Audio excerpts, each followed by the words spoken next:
My name is Bertil, and I've been in fashion as a model for almost a decade. And I was lucky to work with a number of the big brands. But I realized as well that there is something fundamentally wrong with fashion. The industry is planning about 18 months into the future, always trying to forecast what t-shirt a 15-year-old would choose next year. Then a whole supply chain, from fabric to sewing and shipping, is preparing everything to make that happen. Delivery has to be real fast, so we need to produce large inventories. Since hey, our customer doesn't want to wait for the next shirt, right? The problem is that changes in short-term trends often make the shirt go out of fashion, so our 15-year-old grabs something else. Out of 10 shirts produced, we sell 3 at regular price, 2 at a discount, and throw away 5, which didn't sell at all. It happens all the time. 50% of products in fashion change each and every year. 50%. A new Netflix series goes viral, so totally new clothes are en vogue for a girl with a trendy taste. As if that was not enough, designs are not optimized to reduce waste. Up to 25% of the material a shirt is cut out of is thrown away. Not reused, thrown away.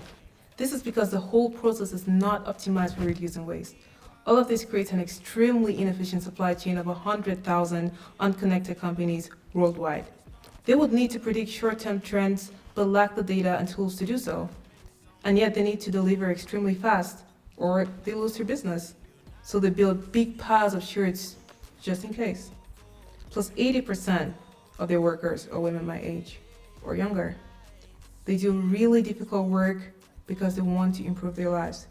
We are all consumers of fashion. Not everybody has a car, but everybody wears a shirt. So fashion concerns literally all of us. And not only in a humanitarian way.